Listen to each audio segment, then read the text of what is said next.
वैसे तो मासी जी जो आप गा रहे हैं, आपके नंबर के ऊपर मैं खड़ा होकर के आपसे माइक नहीं मांगा। जो मैं ठीक सवाल के अंदर मैं जैसा जवाब दूं वो सुनो, ठीक है ना? भाई साहब भी सुनो, आप भी सुनो, बैठ करके सुनो, और फिर तुम्हारे सूझे जो थे बताओ।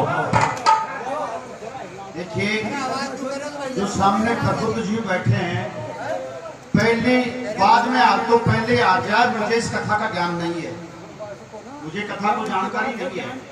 लेकिन एक जो केसट अगर से गदा पर्व की मेरी जो पुरानी केसट सुनी हो आप किसी भी श्रोता ने, उसमें साफ साफ मेरा सरबंदा लिखा हुआ है, सिर पर मुकुट सोनो लागे जब मैं फाड़ दे मणि।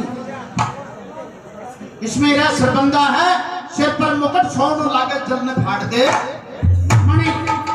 अगर ये सरबंदा गदा पर्व में लिखा हुआ है, दोबारा आपके नहीं समझ में आओ तो पुरानी केसट को आप नेट पर सर्च करोगे तो अवश्य सरबंदा आपको मिलेगा। हो सकता है कहीं गलती से निकल गया होगा। दूसरी बात यह है कि हम नहीं किसी से जिदेंगे, नहीं किसी से पसंद करेंगे। सभा है, ये मेरे गुरु का कहना है कि सभा है ये एक तरह की छाछ है, और हम गाने वाले हैं ये एक तरह के नाज हैं, जो अच्छे अच्छे माल को छाछ पिछोड़ करके अपने पेट में रखता है और डोंडला और थोता ने पिछोड़ करके बाहर में देता है। ये सभा परमेश्वर है। और जो सभा आपके बीच में कह रही है, आप तो बहुत अच्छे विद्वान हो, फिर बेटी का बाप छोटा छोटा गाबा मारो लकड़ी खा था, तेरी इज्जत गांव में कौन करे? बड़े बड़ो और छोटा मारो लकड़ी खाओ, उतना इज्जत कौन करे? इसीलिए सबको सम्मान समझना चाहिए। आप तो विद्वान हो और बड़े प्रेम से गा रहे हो। आइए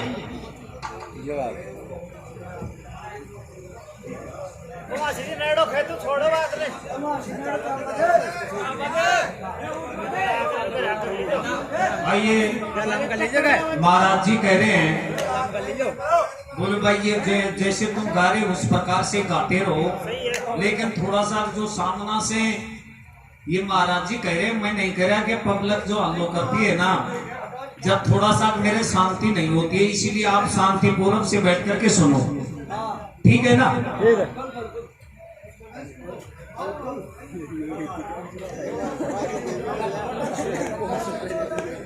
हाँ, होकर के ये कह दिया कि संजय आए थे, संजय मिला था, लेकिन अब थोड़ा सा इसमें ये है कि बात दूसरे ढंग से है। इसलिए संजय को आने का कारण मतलब क्या था? अरे संजय को तो आने का, रक्षणा पर छोड़ने का मतलब क्या था? वेदम व्यास अंधभूप को दृष्टि देने के लिए आया था, और वेदम व्यास अंधभूप साफ साफ इनकार हो गया था कि मुझे नहीं चाहिए, ये मेरे पुत्रों का विनाश होगा, मैं आंखें नहीं देखना चाहता हूँ। तो बोलो किसको दूं? बोले ये दृष्टि संजय को दे दो, तो संजय मुझे बैठ करके अच्छी तरह से कुरुक्षेत्र की मेरे को एक एक पल पल की बात बता देगा। संजय को क्या लेना देना था? संजय के पास तो वो दृष्टि थी जो संजय बैठ करके कुरुक्षेत्र मैदान की एक एक बात राष्ट्र को वहीं बैठा बैठा बता रहा था। नहीं थी गया, फिर जिस आदमी के पास में बल वो भिखारी क्यों होगा? और फिर चलता चलता सुबह का टाइम होता है, जैसे पूर्ववंता ने बताया, पांडु बची सेना को लेकर के कुरुक्षेत्र मैदान में शंख बजाते हैं, और शंख के आवाज को सुन करके, जब कृष्ण भगवान की बात को सुन करके पांडु बोला कोरु सेना में तो कोई आ रही को ना, बोलो आओ गो मन मालूम छे, क्योंकि वह तो रात ने अपनी आंखों से देखो जो। बोलो अभी तक दुर्योधन जिंदा है और दुर्योधन आएगा, जरूर युद्ध करेगा, पर बोलो ये पता नहीं कि वो है कहां। और तब वही मछियारा, देख लेना, अगर जब मैं झूठा हूं तो मुझे झूठा कहना।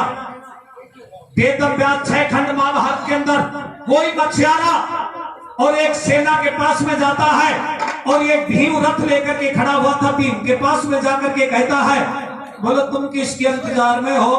बोलो मैं दुर्योधन के इंतजार में। बोलो दुर्योधन आईडे कोई न्या, आईडे कोई न्या वो तो बोलो दुर्योधन का खोज तो मैं बताऊंगा जो तुम्हारे को पता पड़ेगा। और महाभारत भाई साहब ये भी चैलेंज देता हूं आपको कि महाभारत के अंदर मछियारा का नाम भी तुम्हारे को सब लिखा हुआ मिलेगा। 6 ना 6 6 6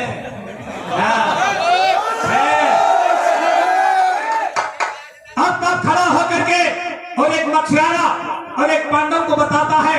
दुर्योधन का पता तो क्या बता रहा था, किस प्रकार से भीम और पांचों पांडव रहा था।